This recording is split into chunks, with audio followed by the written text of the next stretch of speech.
Sur tout à l'heure.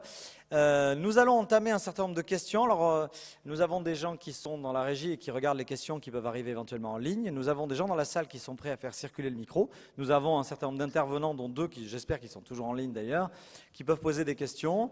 Le temps initial consacré à ce débat était d'une demi-heure. On va voir si on arrive à tenir ça en maintenant les timings généraux de la journée. Mais je vais commencer par moi-même. Bon, moi, des questions, j'en ai tout un tas.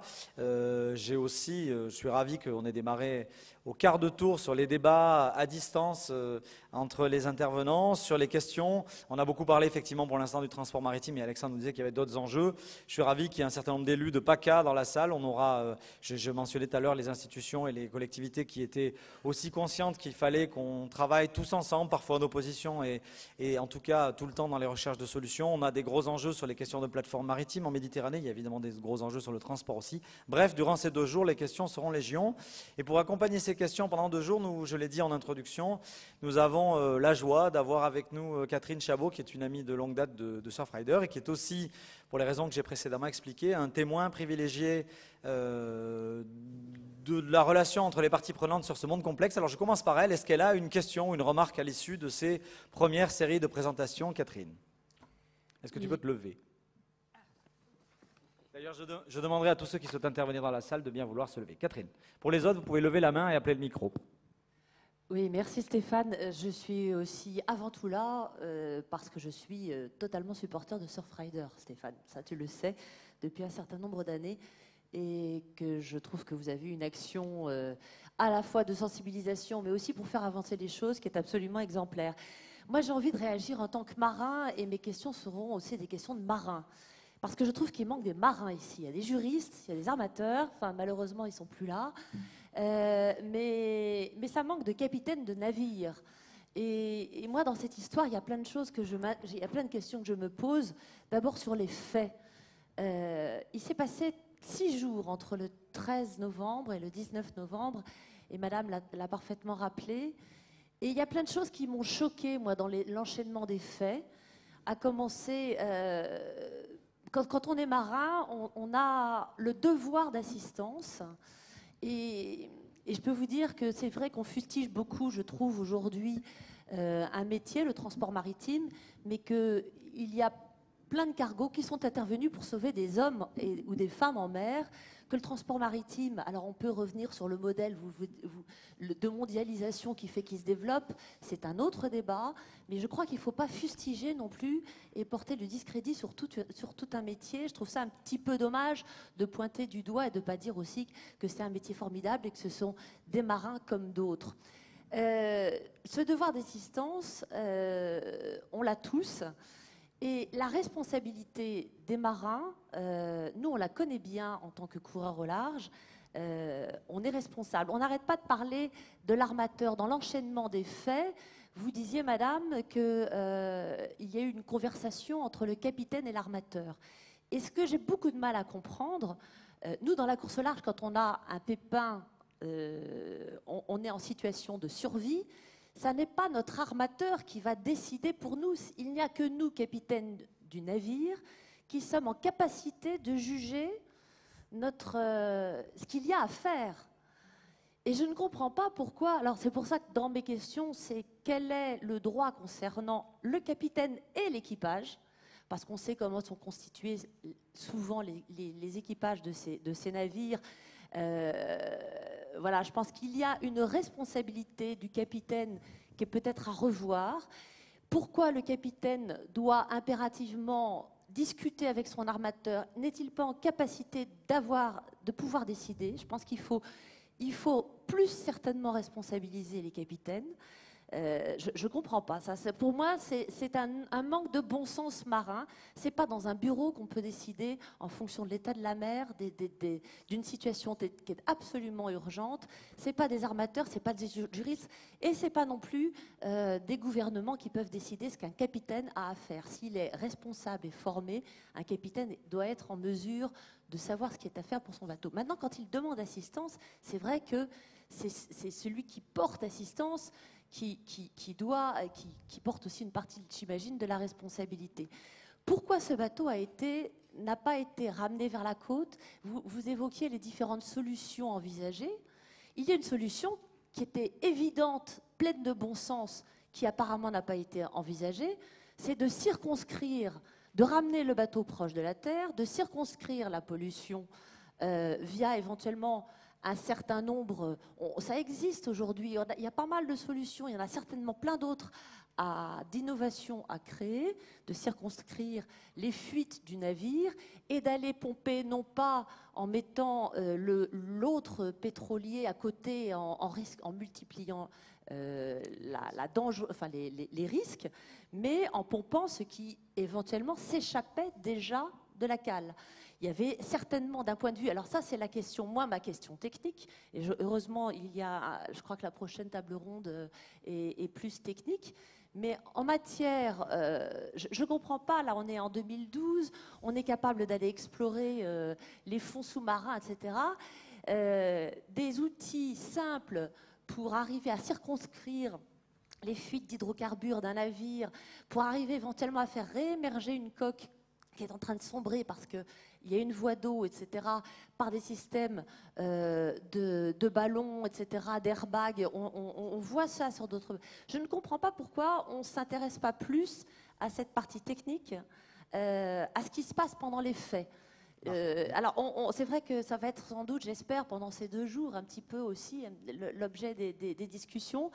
Mais moi, je trouve ça manque de bon sens marin. Donc ça, c'est une partie des questions que je me pose. Et puis moi, je pense, parce que dans cette question, on a entendu hier aux Assises de l'économie de la mer le secrétaire général de l'OMI, qui m'a paru très engagé sur les questions de développement durable. Je pense que l'OMI a un rôle à jouer peut-être dans l'assistance des capitaines et des équipages vis-à-vis des armateurs. Enfin, moi, je ne sais pas. Il y a quelque chose... On a beaucoup évoqué la modification, les transformations techniques sur les bateaux. Mais je pense que dans la démarche que semble entreprendre l'OMI, qu'elle entreprend déjà depuis pas mal d'années, je pense qu'il y a quelque chose à regarder du côté de la gestion de crise, qui ne semble pas suffisamment bien maîtrisée, et du côté de la responsabilisation des équipages. Martha, peut-être pour les 4 ou 5 jours de mystère du Prestige, et Alexandre pour l'OMI, et Julien et Yann, manifestez-vous si vous voulez rajouter quelque chose à la sortie de ces 2 interventions. Martha. Sí, muy brevemente. Yo he tenido ocasión de escuchar las declaraciones del capitán ante la audiencia provincial en la sede del juicio durante todas estas últimas 2 semanas que ha sido el interrogatorio. Realmente las órdenes que esperaba encontrar el capitán no era la armadora, era el propietario del buque. Las órdenes que esperaba el capitán no se referían a la situación del buque ni a la emergencia, se referían a la carga. Este es el verdadero problema. Lo que estaba intentando el capitán, presumiblemente, porque esto se está discutiendo en juicio, lo que estaba intentando el capitán era retrasar cualquier decisión que se tomase sobre el buque hasta que tuviesen firmado un contrato de salvamento y un aseguramiento de la carga, para el caso de que el buque se fuese a pique. Lo que le estaba exigiendo el propietario, seguramente, lo que le estaba exigiendo el propietario al capitán es que no facilitase el remolque a las autoridades españolas hasta no haber ultimado los términos de un contrato que en otro lugar del mundo estaba negociando el propietario del buque con una compañía aseguradora. Esa es la sospecha que está planeando sobre el juicio y ante la que se resiste el capitán. El capitán dice que efectivamente él tiene que estar permanentemente autorizado por quien le contrata para tomar determinadas decisiones que pueden tener un elevadísimo coste. Las autoridades españolas no comparten este criterio, creen que lo primero es salvar las vidas humanas, se hizo, se pusieron a salvo. Lo segundo era atender las órdenes directas de la Autoridad Marítima Española, porque en esas aguas las órdenes las da la Autoridad Marítima y el capitán tiene que obedecerlas. Pero efectivamente era un cruce de intereses, estaba por medio el interés en salvar la carga y sobre todo en asegurar la carga que presumiblemente se iba a perder, y esto demoró el remolque. Pero también es cierto que el remolque se hizo el enganche el día 14. Desde el 14 al 19, Desde el 14 al 19, el barco ya remolcado por la Autoridad Marítima Española, ya remolcado estuvo haciendo lo que se llama pues, un viaje errático, buscando supuestamente que el temporal amainase y que pues, se pudiese trasvasar la carga a otro petrolero, cosa que evidentemente no llegó a suceder. Alors, je vais passer la parole à Alexandre pour la question sur l'OMI. Julien et Yann, si la régie peut vous renvoyer aussi à l'écran, si vous avez envie de prendre la parole, vous n'aurez qu'à lever la main et je vous apercevrai. Et sinon, sur une autre des questions. Donc, je vous vois à l'écran. Si vous désirez la parole, levez la main à un moment et je vous transmettrai la parole. Alexandre, sur la question de l'OMI. Oui, pas seulement sur l'OMI, parce que votre question est intéressante aussi, votre questionnement sur le rôle du capitaine. En principe, le capitaine est seul maître à bord. Et c'est lui qui a la responsabilité de la marche du navire, donc il est censé être autonome et prendre la bonne décision. C'était ma grande surprise dans l'Erika. Je me suis aperçu de ce que c'était qu'être un capitaine d'un supertanker. C'est quelqu'un qui est sous un état de stress absolu parce qu'il doit recevoir des ordres de 2 personnes qui ne sont pas là, l'armateur via son opérateur, et on voit dans le cas de l'Erika qu'il n'a jamais répondu aux demandes du CROSS avant d'avoir eu l'opérateur au téléphone, c'est-à-dire qu'il passait par un intermédiaire avant de donner des réponses s'agissant de la gestion d'une situation d'urgence. Et il devait également faire et suivre les préconisations de l'affréteur. C'est ce qui a permis d'ailleurs de condamner Total, puisque Total a réuni une cellule de crise qui est intervenue directement auprès du capitaine. Et c'est ce qui fait également, et c'est ce qui explique que le capitaine qui était sur le banc des prévenus ait été relaxé et reconnu en appel comme victime. C'est-à-dire que tout le monde a bien compris au cours de ce procès que le capitaine était la dernière roue du carrosse. Sinon, pour l'OMI, je ne veux pas polémiquer ici. Je suis certain que l'OMI s'intéresse beaucoup au développement durable et à l'environnement. Mais dans ce cas-là, la question à poser à l'OMI, c'est pourquoi elle n'intègre pas de manière beaucoup plus claire et surtout financièrement beaucoup plus importante l'atteinte à l'environnement, puisque c'est la seule question qu'on doit lui poser. Pourquoi est-ce que le FIPOL exclut de cette manière la réparation du préjudice écologique? Il faudrait qu'elle l'intègre de manière beaucoup plus claire et surtout avec des montants qui sont beaucoup plus réalistes.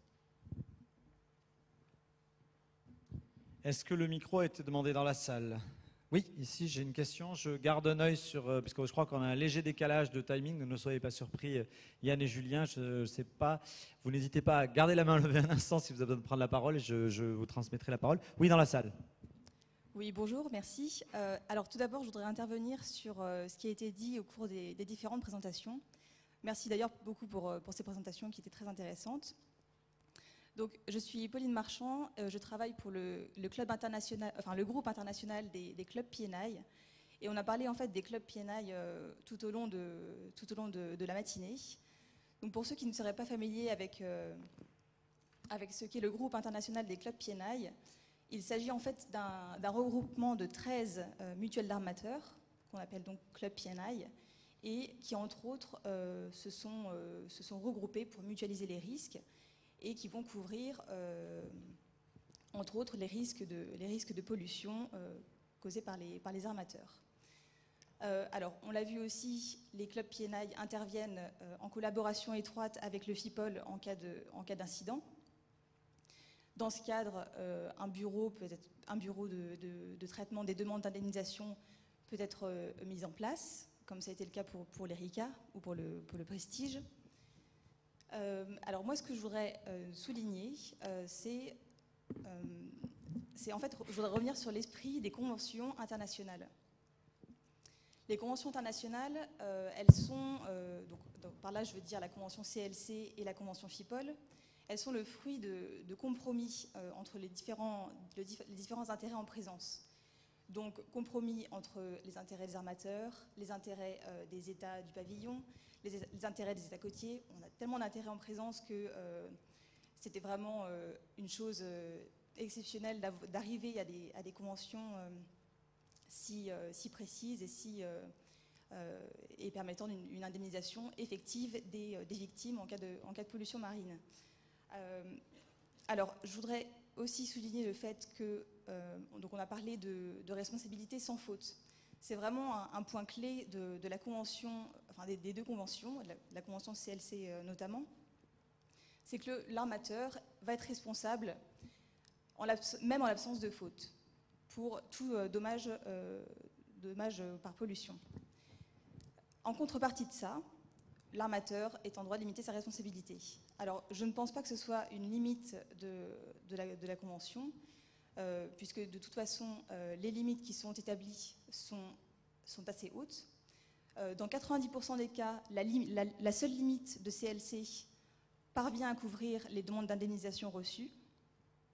Et quand bien même on dépasserait le montant, enfin, quand bien même on dépasserait la limite de CLC, on a en fait un fonds disponible à hauteur de 900 millions d'euros, donc ce qui est assez énorme. 900 millions d'euros, j'entends par là la limite du montant disponible d'après le fonds complémentaire. Et donc d'ailleurs, en parlant de ça, la plupart des États membres de l'Union européenne sont partis à ce fonds complémentaire. Donc, alors ça c'est juste pour l'esprit des conventions. Par rapport aux différents dommages recevables, je voulais noter que de toute façon, à mon sens, il serait complètement superflu et beaucoup trop complexe de s'engager dans des discussions, dans des négociations pour amender les conventions ou autres, puisque finalement les décisions prises par le FIPOL sont le reflet de la volonté des États membres, et on pourrait tout à fait envisager une adaptation, de rendre un peu plus flexible l'évaluation des dommages, la prise en compte de certains dommages à l'environnement. Cela pourrait se faire dans le cadre des manuels des demandes d'indemnisation et autres. Donc voilà, ça c'était un point que je voulais souligner. Puis finalement, est-ce que j'avais un autre point ? Alors, si vous faites un dernier point, faites-le court. Bah écoutez, c'est tout. Si jamais vous avez des questions ou autres, n'hésitez pas, je suis. Je suppose que Yann veut peut-être réagir. Il y a un léger décalage, je crois, entre le moment où je lui passe la parole. Yann ?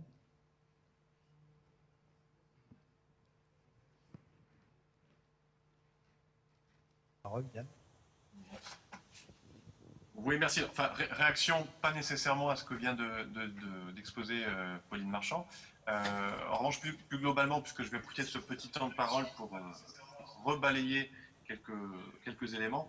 Vous avez parlé tout à l'heure du fait que les intervenants ne devraient pas quitter la salle ou la parole sans quelques propositions. Voilà. Moi, mon idée, en fait, pour résumer, c'est surtout de dire qu'en tant que juriste maritimiste, je précise, donc juriste qui vit au bord de la mer, qui aime la mer, qui fait du bateau, donc on peut être juriste et connaître même un tout petit peu les choses de la mer.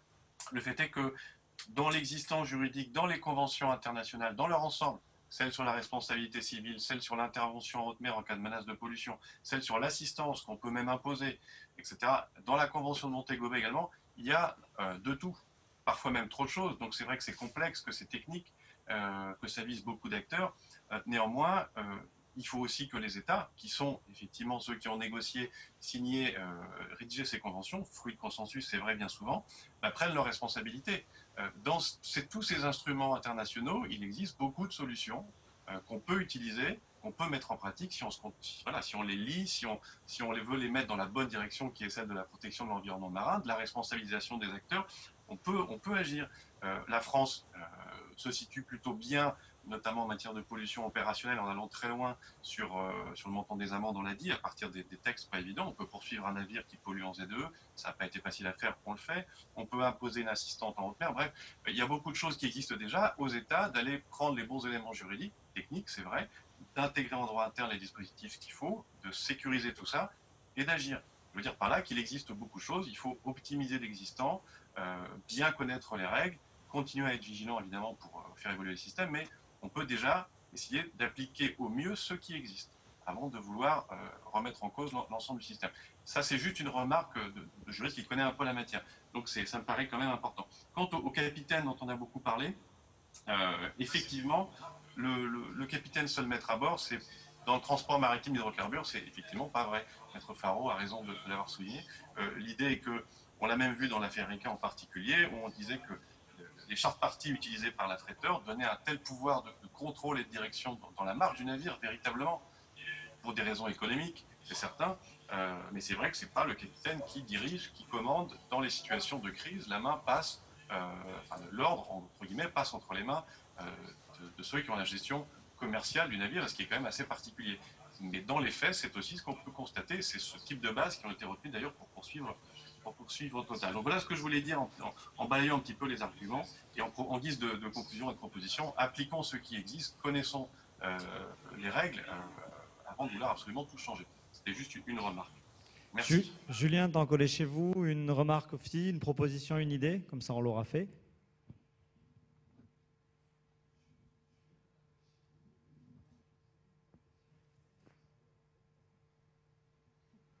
Non, à vrai dire, moi j'ai pas vraiment de proposition. Je suis assez sensible à ce que Pauline Marchand vient de mettre en avant, c'est-à-dire un peu, je dirais, les éléments fondamentaux, quoi, des compromis qui sont à la base du régime CLC-FIPOL tel qu'il est, parce qu'effectivement c'est un nœud de compromis sur différentes questions. Et de fait, ce régime n'est que, je dirais, l'expression de l'accord maximal que les États qui en sont partis ont réussi à atteindre. Donc, de ce point de vue-là, on ne peut pas dire pourquoi le FIPOL ne fait pas ci, pourquoi le FIPOL ne fait pas ça, pourquoi l'OMI ne fait pas ci, comme dit Maître Farou. En fait, l'OMI, comme le FIPOL, c'est quelque chose d'intergouvernemental, ce n'est que l'expression de l'accord, je dirais, maximal des États qui y participent. Alors, et ça, c'est vrai que ça doit être pris en compte si on veut faire des propositions, on sait bien, mais après, il faut aussi les évaluer, je dirais, leur probabilité d'être mise en œuvre doit être évaluée au regard de ce qui est la base, quoi, du consensus, et voir si ça passe ou pas ce test-là. De ce point de vue-là, pour la question des dommages à l'environnement, moi je suis assez pessimiste à court terme, mais comme je le disais, à moyen terme, pour pas dire à long terme, mais au moins à moyen terme, les choses vont forcément évoluer. Et je pense, enfin, je ne vais pas faire Madame Soleil, mais je pense que ce régime va forcément évoluer profondément dans les années qui vont venir. Et le début de cette évolution viendra certainement de la question des dommages à l'environnement, qui obligera justement à revoir les autres éléments du compromis, la canalisation de la responsabilité par exemple, les niveaux les plafonds de responsabilité, etc. Tout ça, c'est un package, quoi. Et si vous touchez à un, en fait, vous ouvrez une boîte de Pandore et vous êtes obligé de tout régler aussi. Donc je pense que ce sera la boîte de Pandore, si on l'ouvre à nouveau, ce sera sur la question des dommages à l'environnement. Je ne partage pas, enfin, pour autant, je dirais le pragmatisme un peu de Pauline Marchand qui dit justement, bon, maintenant, de toute façon, les plafonds sont suffisamment élevés. Effectivement, elle a raison de rappeler que la plupart des sinistres causés par des marées noires sont correctement indemnisés, entre guillemets, correctement, mais en tout cas, restent en deçà du niveau de la CLC pour une grande majorité d'entre eux, 90%, c'est pas exagéré, mais il y a ces 10% au-dessus qui sont, eux, en général, beaucoup plus coûteux dans la somme globale des dommages. Eux contribuent pour une part qui est bien au-delà des 10% de leur fréquence, voire c'est même plus de la moitié. Il y a des études, justement, des PNI qui montrent ça, donc elle les connaît, je pense aussi. Et évidemment, deux cas de figure pour lesquels ce fameux plafond à 900 millions ne suffirait pas.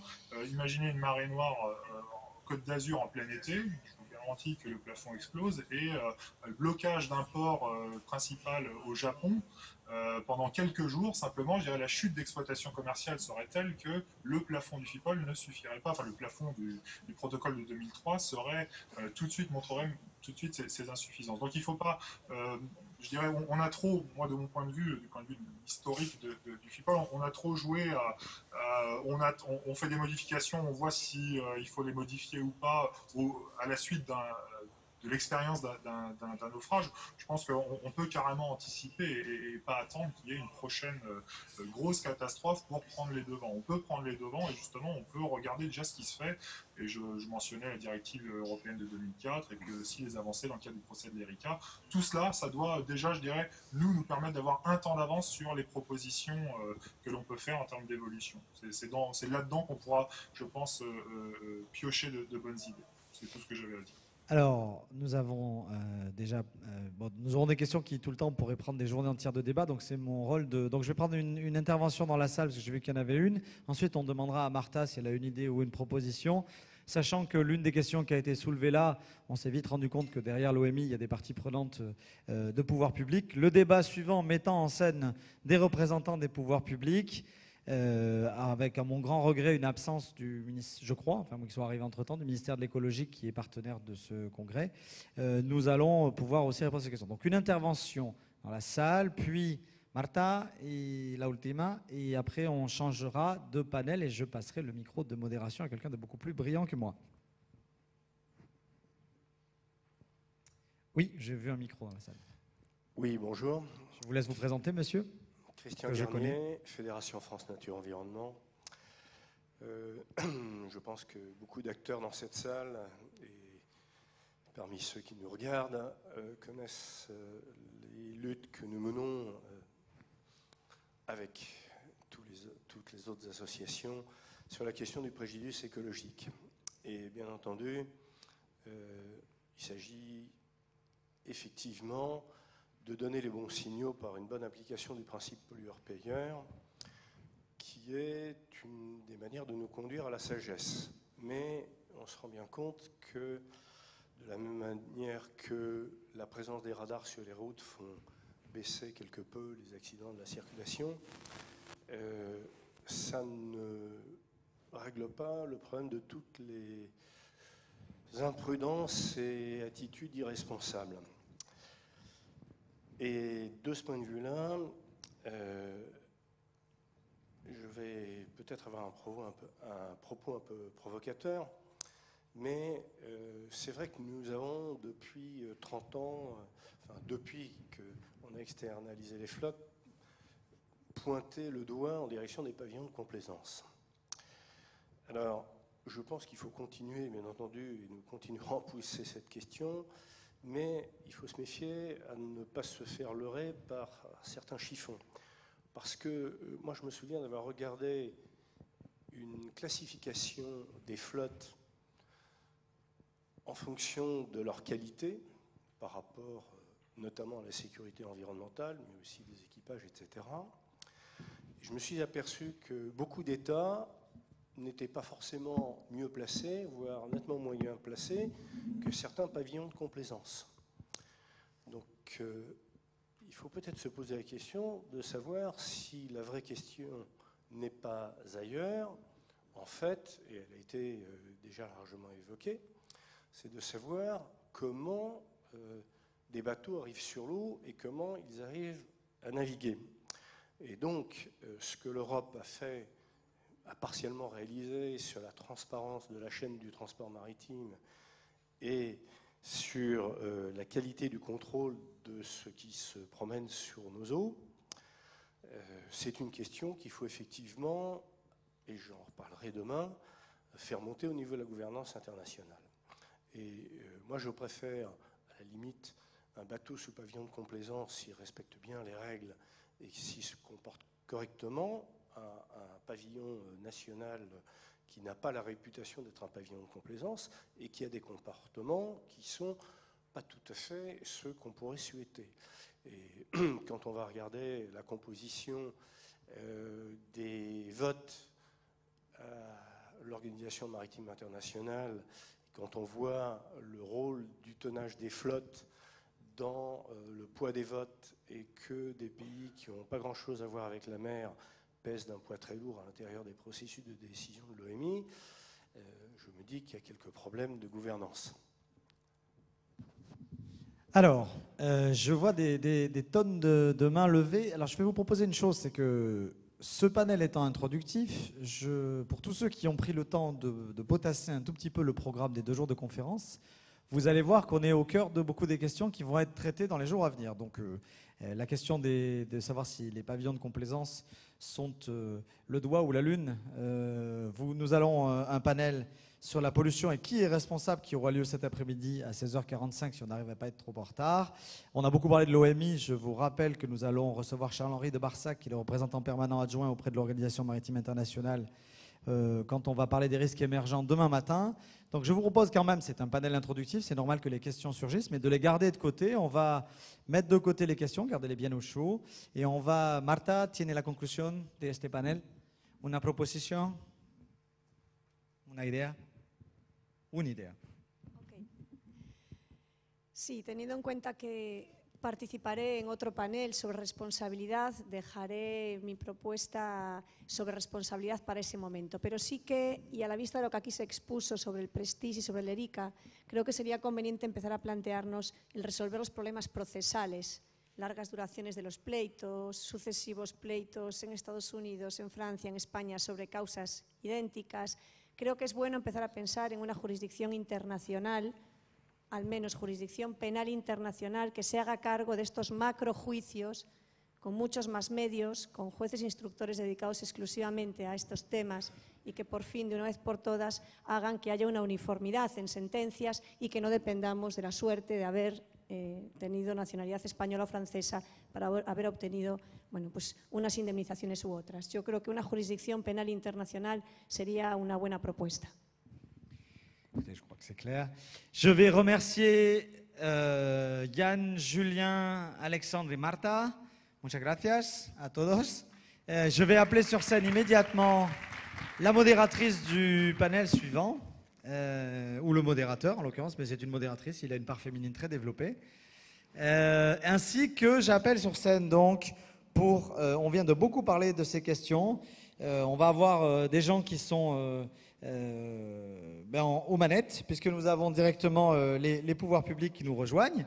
J'appelle donc Pierre Karleskin, qui est vice-président du Conseil régional de Bretagne, Renaud Lagrave, que nous avons vu tout à l'heure pour la région Aquitaine, Mireille Perrano pour PACA, Sophie Baé, qui est la directrice du syndicat mixte Vigipol, Garbine Ayensa, que nous avons vu tout à l'heure pour Intecmar, et Marie-Christine Aragon, qui est intervenue aussi ce matin au nom du Conseil général des Pyrénées-Atlantiques. Les collectivités sont à un endroit étrange, elles sont à la fois aux manettes et comme beaucoup d'entre nous, victimes lorsqu'on a affaire à des catastrophes. Comment est-ce qu'elles vivent cette situation un petit peu schizophrénique? Qu'est-ce qui est en leur pouvoir? Qu'est-ce qui ne l'est pas? Nous allons en discuter. Je passe donc la parole à Jean-Marie Izquierdo, qui est le manager du pôle environnement de Surfrider, qui va modérer ce panel. Jean-Marie, c'est à toi. Oui, bonjour à tous. On a vu effectivement que les problématiques évoquées dans le cadre du Prestige et de l'ERICA illustraient surtout des questionnements qui relevaient de l'autorité des États. Or, il apparaît assez prosaïquement, j'allais dire assez simplement, que c'est aussi les préoccupations des collectivités territoriales. Que les collectivités territoriales paraissent bien souvent démunies face à une problématique qui leur tombe dessus, comme un navire qui se brise au large de leur côte. Et en soi, la question de ce panel est de se poser la question comment peuvent-elles agir? Comment peuvent-elles se prémunir de ces risques? Comment, que ce soit en Bretagne, comme vous l'avez dit, je crois que c'est M. Faro qui le précisait tout à l'heure, comme la Bretagne, ces deux Finistères que sont la Bretagne et la Galice, sont les victimes